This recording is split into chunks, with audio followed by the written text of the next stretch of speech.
Bonjour les amis, bonjour les camarades. Connectez-vous, connectez-vous. On va essayer de causer un peu ce matin.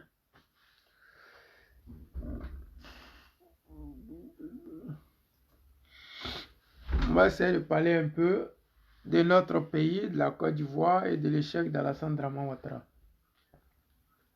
On va essayer aussi de parler un peu de Pascal Affi N'Guessan, celui-là même qui a la magie de la traîtrise dans le sang, celui-là même qui n'a pas de dignité. Vraiment, c'est triste, mais bon, on fait avec. Hein.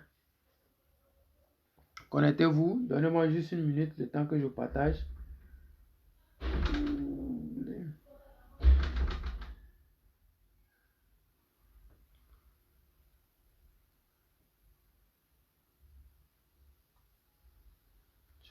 Internet là, il dit quoi? Soyez salués. Bonjour à ceux qui viennent d'arriver. Bonsoir à ceux qui sont au travail. Soyez tous salués. C'est quoi ça?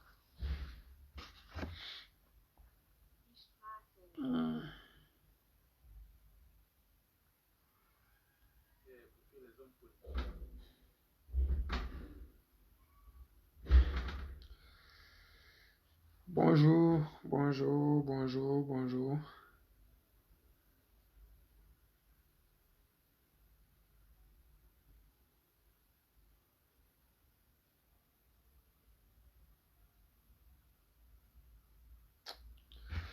Bon, comme la notification ne vient pas, je ne sais pas qu'est-ce que je vais faire. On va continuer. Ceux qui sont là, partagent. Ceux qui sont au travail, partagez pour que ceux qui ne voient pas puissent voir ça après.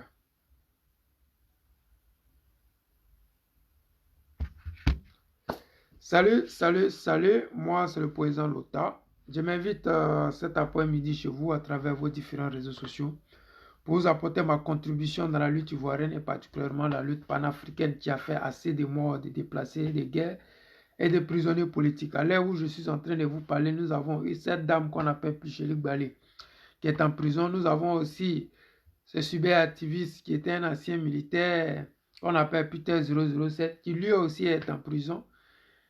Aujourd'hui, on va essayer de parler un peu de l'échec d'Alassane Draman Ouattara, profiter de parler un peu de Pascal Affi N'Guessan, celui-là même qui a fait de la traîtrise une marque de fabrique. Celui-là même pour qui la traîtrise est quelque chose de naturel et de normal. Celui-là qui, face à la souffrance des Ivoiriens, préfère se rallier à celui-là même qui fait souffrir les Ivoiriens. Et vraiment, ça me fait de la peine parce que moi, j'aurais aimé voir cette Côte d'Ivoire-là où les enfants de la Côte d'Ivoire sont capables de parler d'une même voix. C'est-à-dire qu'on peut ne pas être d'accord avec le président Gbagbo Laurent, on peut ne pas être d'accord avec la politique du président Laurent Gbagbo, mais on peut être au moins d'accord avec une chose, c'est-à-dire que mener le combat frontalement, mener le combat avec rigueur, mener le combat avec sérieux, mener le combat avec grande détermination.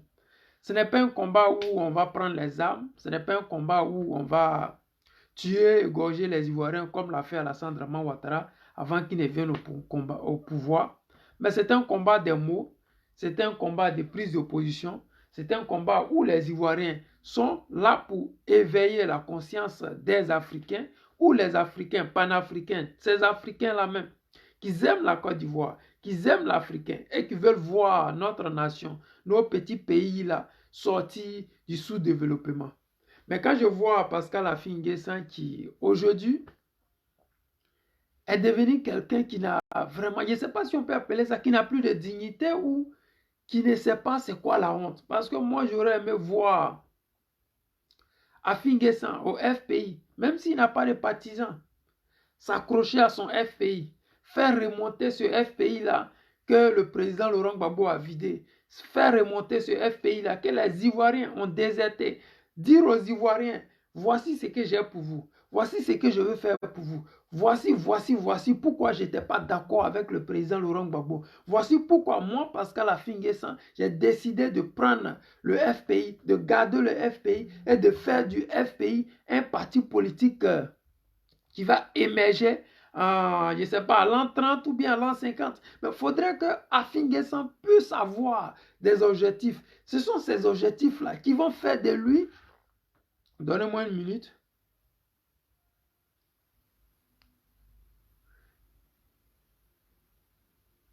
C'est maintenant, la notification vient d'arriver. Vous voyez que c'est ça. Hein? Nous qui donnons notre avis souvent si l'Ukraine, Facebook a décidé de nous restreindre au maximum. Et ça roule, on accepte, ça c'est rien. Le combat là, ça prend du temps. C'est pas, tout le monde ne va pas au même moment. Donc, la notification va arriver chez d'autres là-bas demain matin. Mais le plus important, c'est de savoir que nous sommes là, nous sommes au pays avec eux. Et on a on ne laisse pas. Voilà. Bon, comme je disais que le camarade Pascal Affi-N'Guessan, l'ex-camarade Pascal Affi-N'Guessan, qui est devenu aujourd'hui le toutou de la politique ivoirienne, et qui est aujourd'hui celui-là qui a donné raison au président Laurent Gbagbo. Le président Laurent Gbagbo, ce n'est pas quelqu'un de rancunier, ce n'est pas quelqu'un qui déteste les gens pour le plaisir de détester les gens, ce n'est pas quelqu'un qui prend opposition parce qu'il veut prendre opposition. Non, c'est quelqu'un qui dit les choses qui sont concrètes et vraies et qui sont vérifiables. Quand il dit que Pascal Affi-N'Guessan a vendu le FPI au RHDP, mais aujourd'hui là, Affi a fini par lui donner raison. Janine Boyi, sois saluée ma soeur. Il a fini par donner raison au président Laurent Gbagbo. Il a fini par nous donner raison, nous autres là, qui avons dit que c'est un traître. Et depuis belle lurette, il ne fait que se défendre en disant oui, je ne suis pas traître. Oui, je ne suis pas traître. C'est le combat que je mène là que le président Laurent Gbagbo ne veut pas me soutenir. Mais aujourd'hui là, allô RHDP, ou bien proposer le FPI, qui est un combat, qui est un parti qui est chargé de combattre l'injustice en Côte d'Ivoire et en Afrique, au RHDP, qui est un parti libéral, un parti d'étrangers, un parti xénophobe, un parti qui est contre les Ivoiriens et aujourd'hui contre les Africains. Mais comment comprendre ça? Comment dire aux Ivoiriens que on a eu tort d'avoir cru au président Laurent Gbagbo? Comment dire à ces Ivoiriens pendant combien d'années qui ont hésité entre le président Laurent Gbagbo et Pascal Affi-N'Guessan? Parce que mine de rien, en Côte d'Ivoire, le RHDP, qui est le RDR en temps normal, assassinait les Ivoiriens, avait une branche armée qui était la rébellion et qui a égorgé des Ivoiriens, qui a fait du tort aux Ivoiriens. Ce parti de rebelles, d'assassins est venu au pouvoir. Mais qu'est-ce qu'ils ont fait concrètement pour les Ivoiriens? Qu'est-ce qu'ils ont fait réellement pour la Côte d'Ivoire? Parce que quand on dit que ils ont mis le bitume, ils ont fait ça, ils ont fait ci, mais c'est comme si en Côte d'Ivoire, il n'y avait plus de mairie. C'est comme si en Côte d'Ivoire, le district, là, ça n'existait plus. C'est comme si en Côte d'Ivoire, quand on fait une route, c'est Alassane Draman Ouattara qui fait ça. Alors que ce n'est pas vrai. Alassane Draman Ouattara, c'est celui-là qui doit équilibrer, s'arranger de toute sorte que les Ivoiriens puissent avoir du boulot. C'est celui-là qui doit faire de toute sorte que, en Côte d'Ivoire, les Ivoiriens ne meurent pas de faim. C'est celui-là qui doit faire de toute sorte que, en Côte d'Ivoire, quand on dit que Ivoirien, les gens doivent être fiers. Un Ivoirien ne doit pas prendre le passeport ivoirien pour demander l'asile partout dans le monde entier, alors qu'Alassane Draman Ouattara, cet économiste-là, celui qui devait emmener la jeunesse à prendre conscience, a dit que oui, nous devons travailler pour notre nation. C'est celui-là, tellement qu'il a serré les robinets, tellement il a humilié les Ivoiriens du Nord et ceux de la Côte d'Ivoire. La jeunesse aujourd'hui, 98% des jeunes en Côte d'Ivoire veulent partir en Europe, veulent quitter le pays. Mais quand tu es chargé de donner 1 million d'emplois à ta jeunesse par an, en 2010, c'est ce qu'ils disaient aux Ivoiriens, et qu'après 12 ans, pour ne pas dire, nous sommes dans la 13e année de pouvoir, tu n'arrives même pas à donner 1 million d'emplois à cette jeunesse, et que c'est en 2023, là, tu dis aux Ivoiriens que ça va être l'année de la jeunesse. Il y a un problème. Donc, supposons que tu n'avais pas fait ce troisième mandat. Donc, la jeunesse, tu leur as promis pendant la campagne de 2010 que tu allais leur donner 1 million d'emplois par an. C'est-à-dire que tu as échoué quelque part. Tu avais dit en 2010, tu allais faire 5 universités en 5 ans. Tu as échoué. Mais tout ce que tu as dit, tu allais donner les logements sociaux. Tu as échoué. Donc, quand on échoue comme ça, on ne se rabat pas sur des futilités. Parce que faire des autoroutes, des échangeurs, ça ne peut pas être un programme de gouvernement pour un pays censé. C'est-à-dire qu'un pays qui se respecte ne devrait pas dire à son peuple et à sa population, bon, vous voyez, j'ai fait des échangeurs, c'est ça qui était mon projet de gouvernement. Non, un projet de gouvernement, c'est un projet où le peuple doit se retrouver dedans. C'est-à-dire que tu ne travailles pas contre les Ivoiriens, tu travailles pour les Ivoiriens.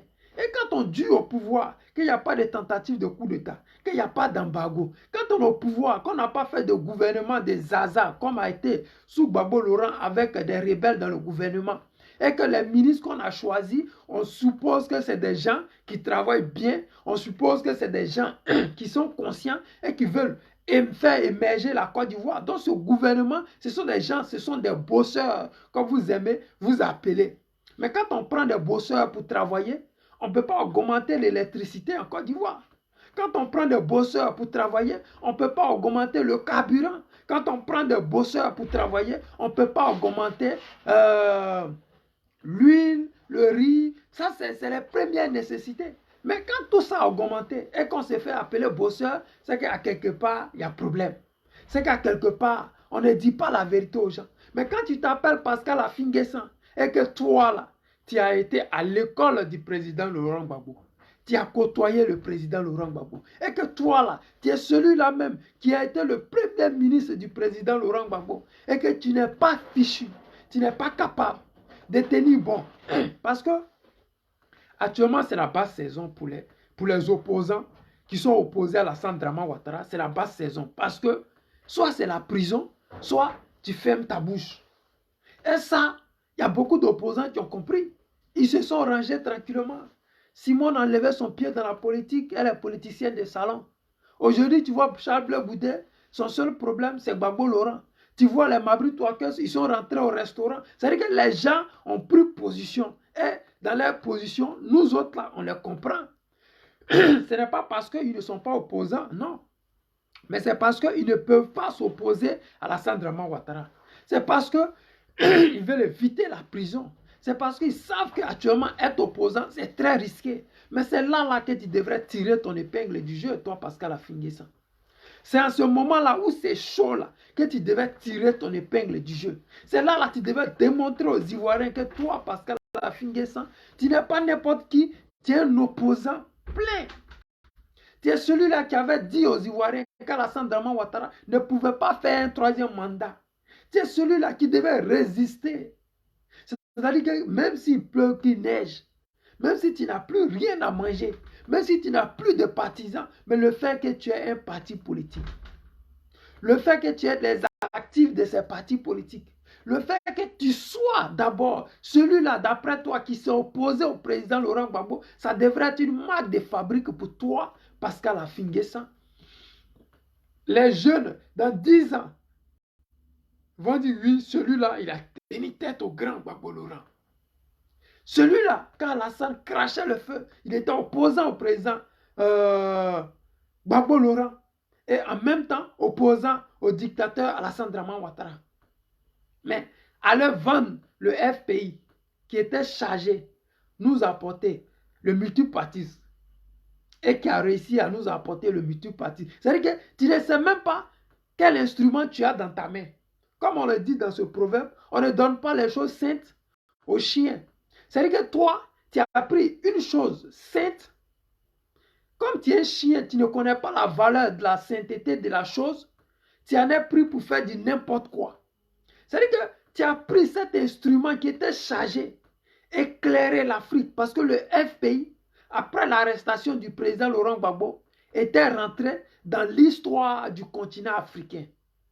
Le FPI, là, on devait mettre ça dans un musée. Le logo du FPI, on devait mettre ça dans un musée de la Côte d'Ivoire. Mais comme tu n'es pas intelligent, comme tu n'es pas un gars dévoué, comme tu n'es pas un gars conscient de qui tu es, de qu'est-ce que tu as dans ta main, tu as pris le FPI du président Laurent Gbagbo pour aller remettre ça aux chiens. Tu as pris cet instrument de lutte-là, qui a de la valeur aux yeux des Ivoiriens, aux yeux des Africains, pour aller remettre ça aux gens qui ont tué les Ivoiriens. Mais ça, c'est terrible, quoi. C'est que tu peux tout faire. Je sais pas, tu peux même te proclamer ou bien, je sais pas, être celui-là qui aime Alassane, mais tu ne peux pas prendre ce FPI-là pour donner à Alassane. Tu ne peux pas prendre le logo du FPI, faire rentrer ça dans le RHDP. C'est vraiment méconnaître ce combat-là. C'est insulter la mémoire de tous ces guerriers, tous nos ancêtres qui sont tombés pour avoir le multipartisme. Parce que dans ce combat du multipartisme, Houphouët a tué beaucoup. Hein. Il y a des choses qu'on ne dit pas, mais Houphouët a tué beaucoup d'Ivoiriens qui étaient à la conquête du multipartisme. Le président Gbagbo Laurent a eu à faire un accident très grave avec notre mère Simone Evé. Mais pour vous dire que le FPI que tu as pris pour aller jeter au RHDP comme dans la poubelle, tu ne connais pas la valeur de la chose. Mais comme tu ne connais pas la valeur du FPI que tu es obligé de donner ça aux gens qui ne connaissent pas la valeur. Mais toi-même, tu ne sais pas qui tu es. Parce que dans la vie, là, quand on gagne les choses facilement, on a tendance à penser que ça n'a pas de la valeur. Ça a été difficile et même presque impossible au président Laurent Gbagbo d'abandonner le FPI dans ta main pour aller créer le PPACI. C'était trop pénible. Nous autres là, on a dit, oh putain, quand Gbagbo va venir, Afi va lui donner son FPI. Gbagbo Laurent là, c'est celui-là qui va unifier le FPI. Gbagbo, c'est celui-là qui va s'arranger pour que le FPI reprenne le pouvoir. Que c'est parce que Gbagbo n'était pas là que Afi était bancal, parce qu'on disait que oui, ce qu'Afi dit, c'est pas Gbagbo, c'est que Adou Richard dit, non, Assoua Adou dit, c'est pas Gbagbo qui a dit parce que Gbagbo n'est pas là. Donc toi, Afi, tu aurais dû donner ce FPI-là au président Laurent Gbagbo et aller créer ton parti. C'est-à-dire que ça aurait été sage. Parce que ce que tu es en train de faire maintenant avec ce FPI-là, c'est déshonorant pour toi, pour cet instrument de lutte qui a créé le multipartisme et qui fait aujourd'hui, nous avons le PPACI, le RHDP qui était RDR, nous avons le PDCI qui est toujours dans le RHDP. Mais tu as fait du mal à la mémoire de nos ancêtres, de nos grands-parents, de nos parents et de nos grands frères. Tu as insulté toutes ces personnes-là qui ont mené ce combat et qui ont perdu leurs parents dans ce combat du multipartisme. C'est-à-dire que toi, tu prends un instrument de lutte qui est international. Parce que le FPI, depuis l'arrestation du président Laurent Gbagbo, je pense que beaucoup d'Africains ont vu réellement qui était le président Laurent Gbagbo et qui est son parti, quel est l'instrument de lutte que le président Laurent Gbagbo a pris pour devenir cette icône. Vous avez vu l'ANC en Afrique du Sud. Vous voyez les Sud-Africains noirs se débarrasser de l'ANC pour aller mettre ça dans le parti des Blancs. Ce n'est pas possible.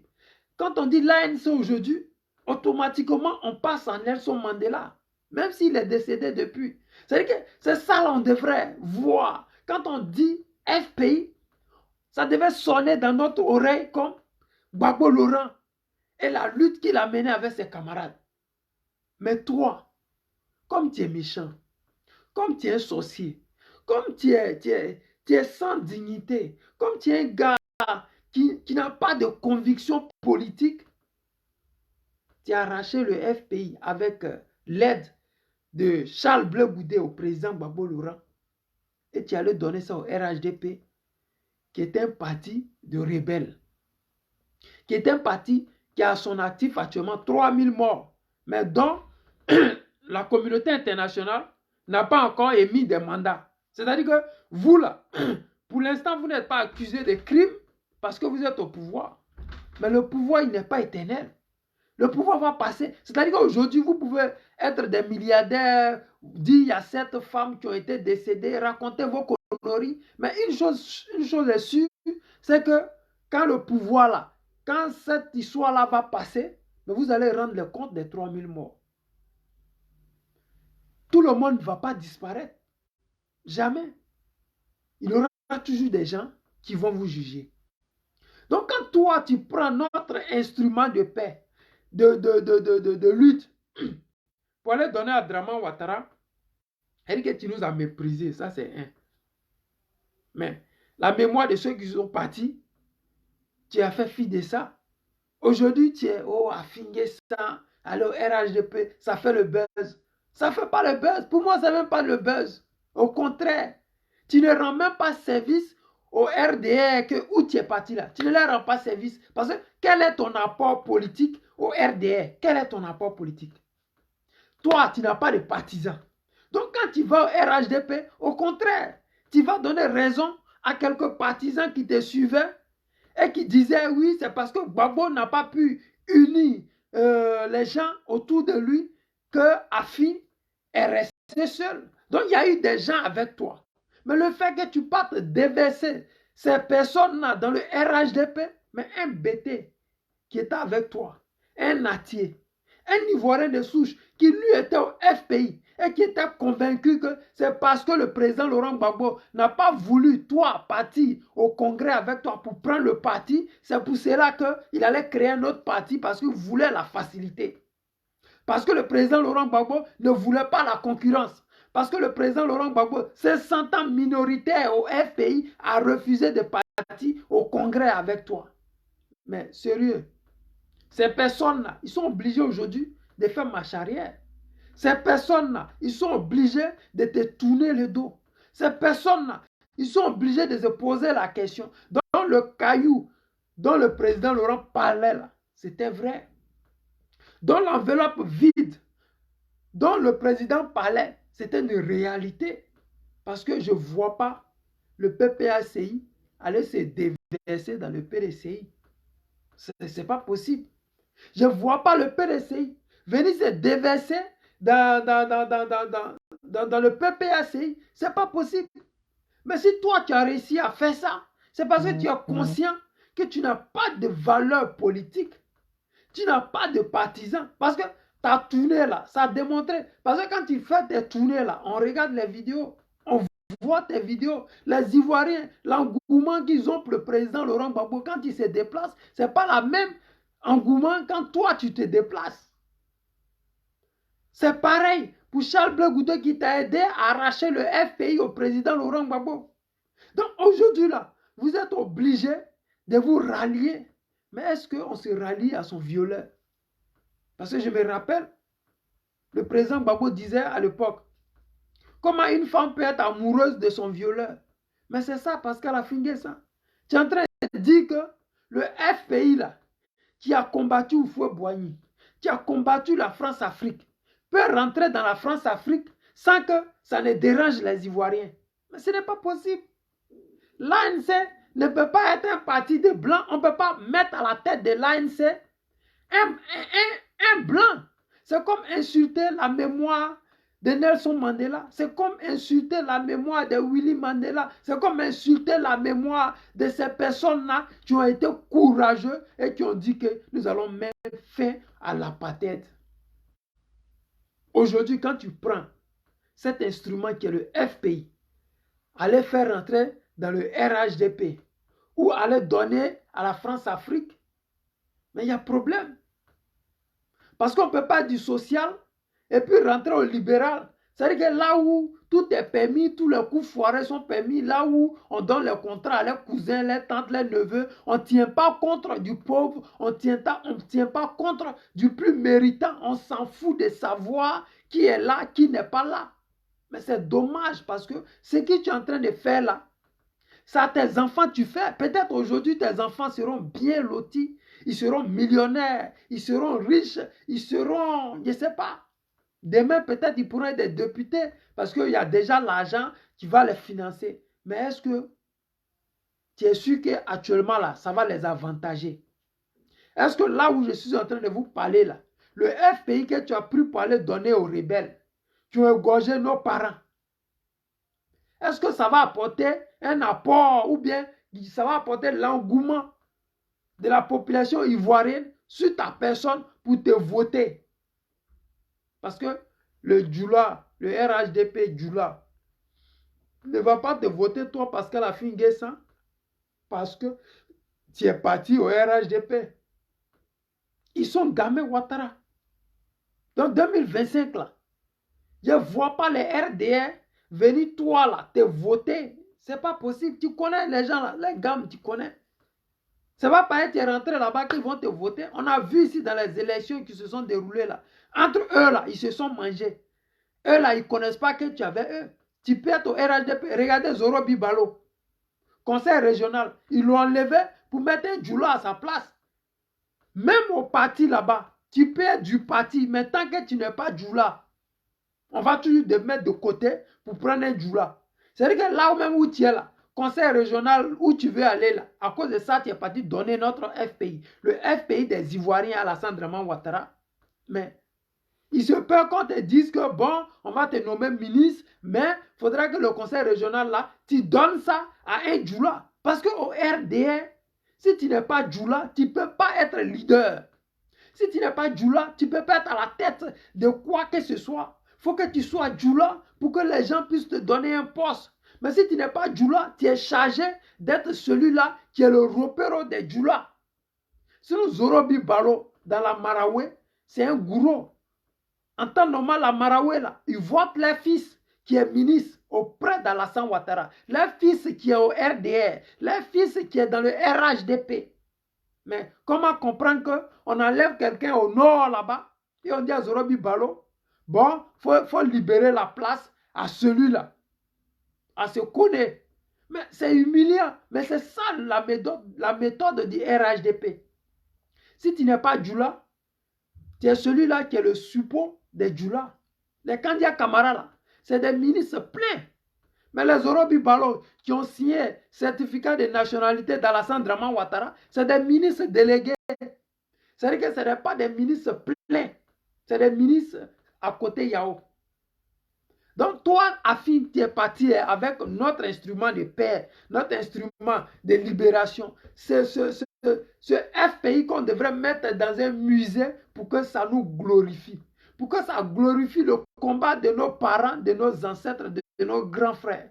Ce FPI-là, qu'on a dit, oui, voici le FPI qui a envoyé le multipartisme en Côte d'Ivoire. À la tête, il y avait le président Laurent Gbagbo. C'est notre histoire. Mais si tu vas me jeter ça dans le RHDP, tu fais fi de ce combat-là. D'après toi, quand Gbagbo était en exil, tu menais le combat. Mais comment comprendre que ce combat de la gauche, ce combat où tu es chargé de venir en aide aux pauvres, où tu es chargé d'aider les pauvres à sortir de la misère, tu vas t'ajouter sur des gens qui sont chargés d'humilier les pauvres. Ils sont chargés de quoi? D'emprisonner les pauvres. Parce qu'aujourd'hui, au Dramanistan, les cyberactivistes, on les met en prison. La société civile, on les met en prison. Au Dramanistan, aujourd'hui, il n'y a rien qui ressemble à du social. On crée des entreprises aujourd'hui, on arrache des marchés à des gens qui ont des entreprises en Côte d'Ivoire depuis 30 ans. On a vu ça avec Adama Bitogo. Il a créé son entreprise de ramassage d'ordures. Il est venu prendre le marché dans la main des gens qui sont là depuis plus de 30 ans, 60 ans en Côte d'Ivoire, qui ramassent les ordures. Et c'est comme ça, ils n'en ont rien à foutre, ils n'ont pas d'état d'âme. Comment tu peux ramasser ce joyau-là pour aller jeter ça dans la brousse? Tu as du mépris, c'est vis-à-vis de nous. Tu as du mépris pour les Ivoiriens qui sont morts à l'hôtel Ivoire quand l'armée française les tirait dessus. Tu as du mépris pour ces personnes-là dont les snipers français à l'hôtel Ivoire les tiraient des balles dans la tête. Tu as du mépris parce que ce FPI-là, à mener des combats qui méritent qu'on mette ça dans des musées. Mais le fait que tu partes avec ça au RHDP, peut-être les gens vont oublier. Parce que l'objectif du RHDP, c'est de faire oublier ces partis historiques qui ont existé en Côte d'Ivoire et de créer un nouveau parti, un nouveau noyau qui est né à partir du RHDP. C'est pour cela, jusqu'à présent, le logo du PDCI n'est pas encore quitté dans le RHDP. Sinon, si le RHDP reconnaît le PDCI comme un parti politique d'opposition, qu'est-ce que cherche le logo du PDCI dans le RHDP? L'objectif de Alassane Draman Ouattara et de la France-Afrique, c'est qu'à la mort de Henri Konan Bédié, le PDCI, là, les héritiers, de la manière ils vont les mettre la pression, ils seront obligés de rejoindre le RHDP. C'est pour cela qu'ils n'enlèvent pas le logo. Ils attendent la mort d'Henri Konan Bédié pour le faire. Sinon, c'est trop facile. Le PDCI, c'est un parti à part entière. Ils ne peuvent pas avoir les logos dans un autre parti et qui profitent de ce logo-là. Ce n'est pas possible. Devant la loi, c'est même interdit. Et dans les tests de tout parti, tu ne peux pas utiliser le logo d'un autre parti. Et ce n'est pas seulement une question de politique. C'est-à-dire que mon logo que vous voyez là, quelqu'un d'autre ne peut pas utiliser. On va lui porter plainte, il va aller en prison. Si tu utilises le logo de Nike, Nike va porter plainte contre toi. Mais le logo du PDCI est utilisé dans le RHDP et il n'y a rien qui se passe. Parce que on va dire aux Ivoiriens, patientez. Quand Henri Konan Bédié va mourir, vous allez nous rejoindre et on va former un parti. Et quand vous voyez les gens comme Jean-Yves Billon, Jean-Luc Billon se masturber à longueur de journée, que oui, il faut que Henri Konan Bédié laisse la place, mais est-ce qu'on laisse la place en politique? Si tu trouves que Henri Konan Bédié ne veut pas laisser la place, mais crée-toi un parti politique. Si tu penses que ce n'est pas la machine PDCI qui fait de toi Jean-Yves Billon et que tu es un homme, un leader que les gens peuvent suivre, mais crée-toi un parti politique. Pour créer un parti politique, ça prend du temps. Tu ne peux pas venir demander un leader d'un parti politique qui est reconnu internationalement, qui te donne la place. On ne donne pas de place en politique. Soit le leader a fini ses 2 mandats et il donne une possibilité à quelqu'un de le seconder ou de prendre la tête du parti. Mais comme Alassane Draman Ouattara, il n'a jamais mis quelqu'un pour prendre sa place, vous allez voir au RHDP, au RDR bis, qu'il n'y a personne qui peut actuellement dire que oui, moi je suis capable d'assumer le rôle qu'Alassane Draman Ouattara joue. Il n'y a personne. Ils n'ont même pas le courage. Ouais, Seri Bado, sois salué. Mon frère Mathieu, tu connais l'affaire là. C'est la famille. Voilà, ma soeur Pélagie. Oui, sois salué depuis la Belgique. Je salue encore ici. Bagrou, sois salué. Sylvain Ekpa de Londres. Frérot, sois salué. Soyez tous salués, vous qui êtes là. Partagez le direct. Abonnez-vous à ma page parce que même si je suis restreint, mais c'est ça qui est quoi. Moi, je vous ai toujours dit, avec 3 personnes, je fais mon direct. Donc, merci à ceux qui sont là. Et on continue avec notre frère qui a vendu le combat depuis belle lurette, qui n'avait pas le courage de dire. Parce que c'est un peu le même cas que subit actuellement Charles Bleu Goudé. C'est-à-dire qu'ils ont vendu la lutte. Mais ils n'ont pas le courage de dire aux Ivoiriens, oui, j'ai vendu le combat. Et comme pour eux, le combat se résumait au positionnement que le président Gbagbo Laurent pouvait leur donner, donc ils sont dans ça. Et ils disent, ah, Gbagbo, on ne se promène pas pour Gbagbo, on ne fait pas ça pour Gbagbo, mais Gbagbo ne demande pas que vous vous promeniez pour lui. Gbagbo demande que vous fassiez la politique pour les Ivoiriens. Gbagbo ne nous demande pas, venez, je vais vous partager des billets de 2000 plus des kilos de riz. Non, Gbagbo ne fait pas ça. Gbagbo nous évangélise comme on le fait chez les chrétiens. Gbagbo essaie de nous éduquer politiquement. Gbagbo essaie de nous montrer une voie sans âme. Une voie où on ne prend pas les armes pour venir au pouvoir. Gbagbo essaie de nous éduquer politiquement. Et c'est ça qui fait que on trouve que c'est notre leader. Un leader, c'est celui qui donne sa poitrine pour son peuple. Ma soeur Alain Zaté, sois salué. Bruno Zier, comment tu vas, frère?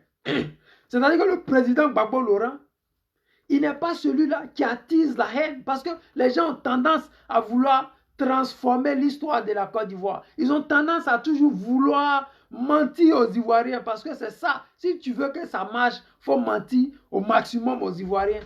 Parce que utiliser la loi, utiliser, comment on dit, la politique du président Laurent Gbagbo, c'est dit que tu es contre la France-Afrique, c'est dit que tu es contre Dramane Ouattara. Donc si tu t'attaques au président Laurent Gbagbo, c'est-à-dire que tu auras des vues, oui, les gens vont te critiquer, ça va faire que les gens vont te connaître, oui, les gens vont commencer à dire que, ah, le gars là, vraiment, c'est un dû. À Finguessan, les gens t'ont suivi. Ce n'est pas parce que tu étais à Finguessan. Les gens t'ont suivi parce que tu as osé t'opposer au président Laurent Gbagbo. Tu as osé dire que le FPI, là, je ne donne pas à Gbagbo bien, et puis ça ne va pas quelque part. Et puis tu es le seul qui a eu le courage de le faire. Et à cause de ça, là, il y a certains qui t'ont suivi. Mais aujourd'hui, le fait que tu ne sois plus opposé au président Laurent Gbagbo, le fait que tu ne proposes plus rien à ces personnes qui t'ont suivi, mais ces personnes vont revenir à la maison. Parce que Gbagbo est resté Gbagbo, il n'a pas bougé. C'est celui-là qui dit ce qu'Alassane ne veut pas entendre. C'est celui-là qui dit que Dramane Ouattara qui est venu au pouvoir a tué Dali Yoblé. C'est celui-là qui dit cruellement public. C'est celui-là qui fait de la politique un art. C'est celui-là qui nous donne le courage de venir là, dit que oui, moi je fais la politique. Si c'était avec la violence comme Dramane Ouattara fait, je pense qu'il y a beaucoup qui auraient déjà abandonné cette politique-là. Il y a beaucoup, mais quand tu dis, ah mon frère, je ne veux pas les problèmes, s'il te plaît, ton affaire de politique là, il faut t'éloigner de moi. Mais la politique là, ce n'est pas la haine, ce n'est pas le dénigrement. La politique là, c'est l'art de proposer. C'est l'art de critiquer quand tu es à l'opposition. Et quand tu es au pouvoir, c'est l'art d'écouter tes opposants. Mais avec Dramane Ouattara et sa dictature, l'opposition se rallie pour ne pas avoir à critiquer. Si tu vois notre maman Simone qui fait de la politique un problème de salon, c'est qu'elle n'a plus le courage de dire ce qu'elle disait avec Gbagbo. Quand tu vois Blé Goudé qui se promène en disant « Oh, Gbagbo, c'est du temps passé, il faut que Gbagbo nous donne une nouvelle génération qui va combattre en 2025. » Déjà, il veut anticiper sur le retrait du président Laurent Gbagbo des élections de 2025. Mais ça ne passe pas. Sinon, il aurait pu dire que Afin Guessan là, il cherche quoi au RHDP? Pourquoi est-ce que lui, Afin Guessan, ne fait pas alliance avec le parti des marmailleurs du COGEP? Pourquoi ils ne vont pas avec le MGC pour faire une coalition? Pourquoi ils ne s'unissent pas? Parce qu'ils savent qu'ils sont de la gauche. Mais c'est parce que Afin préfère montrer la route à son petit frère pour lui dire, tu as vu, quand tu étais en prison, je te soutenais financièrement, tu es revenu, bon, là où je prenais l'argent là, moi je m'en vais là-bas. Donc, il est parti. Donc, mon petit, il faut me suivre. Donc, c'est dans ça que vous êtes là. Mais comme vous n'avez pas le courage, vous avez peur de ne plus exister politiquement, Afin a vu qu'il n'est plus politiquement, je ne sais pas, éligible. Il n'est plus politiquement capable de se faire appeler opposant. Donc, il préfère aller se mettre quelque part où il va manger tranquillement, où il n'aura pas le gourmet de « ouais, tu es opposant, tu ne critiques pas Alassane ». Parce que dans ça, là, c'est ça qui l'arrange. Quand tu vas au RHDP, est-ce que tu vas critiquer Alassane encore? Non. Mais quand tu es dans l'opposition, que tu ne critiques pas Alassane, mais les Ivoiriens te voient. Les Ivoiriens souffrent. Actuellement, l'essence a augmenté. Je n'ai pas encore vu les chauffeurs de Gbaka prendre pour dire que ouais, demain on va marcher, journée morte, parce que grève en Côte d'Ivoire maintenant, là, c'est peine de prison, 6 mois minimum. Un pays dit démocratique. Un pays où on dit que Alassane Dramane Ouattara au pouvoir, l'homme qui a travaillé au FMI, l'homme qui a côtoyé les Blancs, l'homme qui connaît la loi. Dans son pays maintenant, là, il n'y a plus marche. Les gens sous Gbagbo qui gueulaient là, zéro marche. Aujourd'hui, les télévisions, au lieu de parler de la vie chère, ils préfèrent inviter des opposants qui ont quitté le PDCI pour raconter les conneries. Parce que c'est ça. Pour ne pas avoir à critiquer Alassane Dramane Ouattara, Va au RHDP. Et quand tu es là-bas, tu es peinard. De toute façon, tu manges. Tu es en sécurité, tu es des gardes du corps. Tu es là-bas. Si tu ne critiques pas, c'est normal. Puisque tu es en train de manger, tu ne peux pas critiquer. On ne parle pas la bouche pleine. Donc, ça fait que vous qui n'êtes pas encore parti au RHDP, on va continuer à dire vos noms dans nos vidéos. Simon a fait la politique dans son salon. Je le dis, et c'est ce qui est ça. Les Ivoiriens ne vont pas venir ici dire « Oh, tu mens ». Je ne mens pas, ce qui est dit est vrai. Blé Goudé n'a plus le courage de dire qu'il y a des gens en prison, il faut les libérer. Il ne peut pas le faire parce qu'il est déjà un pied là-bas. Mais qu'il fasse vite. Qu'il fasse vite. Parce qu'on n'a pas assez de temps devant nous. En 2025, on veut avoir une opposition qui est capable d'affronter Alassane Draman Ouattara. Et non des gens qui vont venir nous dire que Gbagbo n'est pas bon. Non. Gbagbo, il est bon, il n'est pas bon. C'est notre candidat en 2025. On n'en a rien à foutre. Il est vieux, il n'est pas vieux. C'est notre candidat en 2025. Si vous êtes capable de battre Gbagbo, posez vos candidatures contre Gbagbo. Et non dire que tu ne peux pas être candidat parce que tu es vieux. Non, c'est faux ça. Si Joe Biden, qui est le grand frère du président Laurent Gbagbo, veut se présenter en 2024, ce n'est pas Gbagbo qui ne va pas le faire. Donc, cherchez, démontrez aux Ivoiriens que vous êtes des opposants à Alassane Draman Ouattara. Opposez-vous à la forfaiture d'Alassane Draman Ouattara et enlevez la Côte d'Ivoire dans la souffrance. Maintenant, dans le cas contraire, prenez vos COGEP, envoyez ça au RHDP. Prenez vos MGC, envoyez ça au RHDP. Les Ivoiriens sauront réellement où vous êtes. Et comme ça, là, nous, on sait qui vous êtes. Et la lutte, là, ça va avancer sans problème. Parce que nous autres, là, quand on ouvre notre bouche, on dit oui, c'est parce que tu n'aimes pas Simone, tu la critiques. Moi, je ne dis pas qu'elle n'est pas jolie. Je ne dis pas que ça... Je ne dis pas qu'elle n'a pas de jolis enfants.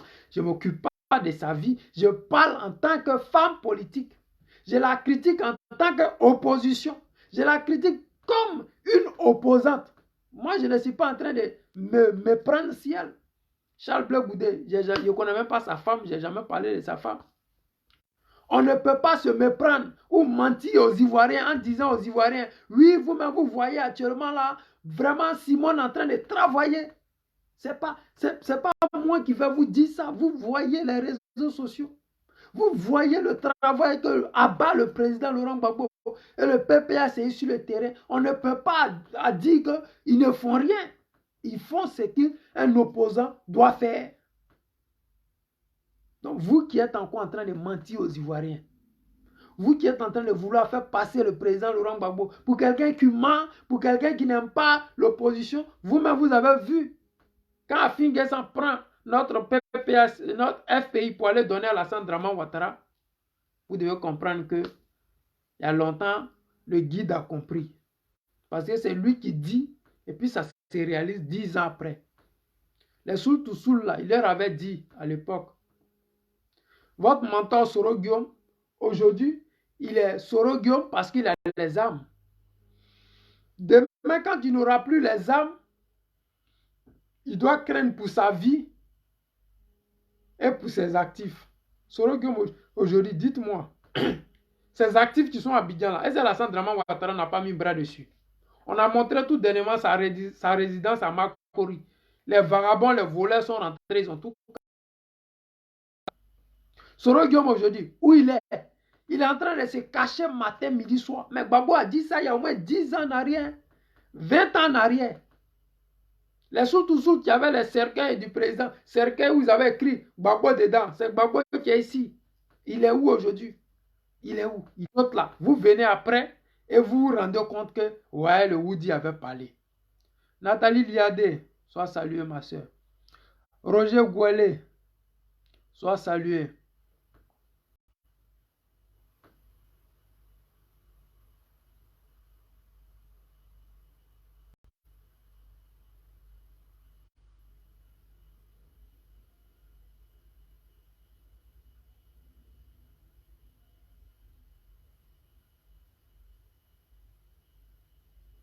Mais, vous savez pourquoi, mon frère Roger, tu sais pourquoi la désobéissance civique n'a pas pris? Parce que dans la désobéissance civique, là, tout le monde voulait être président. Tout le monde voulait être ministre de la Défense. Tout le monde voulait être premier ministre. Dans une désobéissance civique, il doit avoir un leader. Et le leader qui était Henri Konan Bédié était contesté. Donc, quand on veut créer un mouvement et que la tête est déjà contestée, ce mouvement est mort-né. Les gens ont voulu écarter Henri Konan Bédié, alors que lui, il aurait aimé assumer la transition. Les gens disent non, tu n'assumes pas la transition, mais néanmoins, tu ne seras pas aussi candidat après la transition. C'est-à-dire qu'on veut forcément écarter Henri Konan Bédié et le président Gbagbo Laurent. Mais quand les gens ont entendu ça, ils se sont retirés.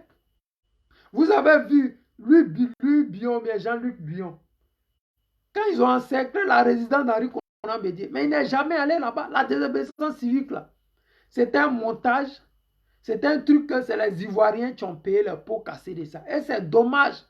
Parce que les gens qui ont perdu leurs parents dans ça, Afin ne va pas les ramener. Mais Afin doit savoir que le sang de ces personnes-là, c'est sous sa main. Il doit savoir que, au même titre qu'on va juger Alassane Draman Ouattara pour ses 80 morts, au même titre, lui aussi, on va le juger. Oui, même s'il n'est pas coupable de ces actions-là, de ces actes, mais le fait qu'il se rallie déjà au RHDP démontre qu'il a été complice d'Alassane Draman Ouattara. Il allait se cacher dans un sous-sol faisant croire aux Ivoiriens qu'il a été arrêté par Alassane Draman Ouattara. Mais 2 semaines après qu'il soit sorti de là, ils l'ont envoyé au Ghana pour aller représenter Alassane Draman Ouattara. C'est-à-dire qu'il y a tellement d'incohérences dans l'affaire d'Afin Guessan là que on se rend compte aujourd'hui qu'il était complice d'Alassane Draman Ouattara dans la désobéissance civile là. Donc je vais vous dire que c'est qu'il est dedans là, il va nous payer ça, mais c'est avec le temps. Puisque la politique là, c'est le temps. Si tu n'as pas le temps, comme les Charles Blé Goudé qui disent qu'il est l'heure, tu vas finir par te faire détester. Parce que dans la vie là, le droit d'aînesse, ça compte beaucoup pour les Africains. Dans la ville, le droit d'aînesse, c'est quelque chose qui compte beaucoup. Donc, vous qui avez tendance à vouloir manipuler l'opinion nationale et internationale, sachez que la honte va être versée sur vous. Les amis, c'était un petit direct ce matin. Je voulais dire merci à vous qui êtes là. Voilà. Merci à tous ceux qui ont mis le cœur. Merci à tous ceux qui ont regardé le direct. Et partagez. On s'attrape à ce soir pour un autre direct et merci. Ciao, ciao.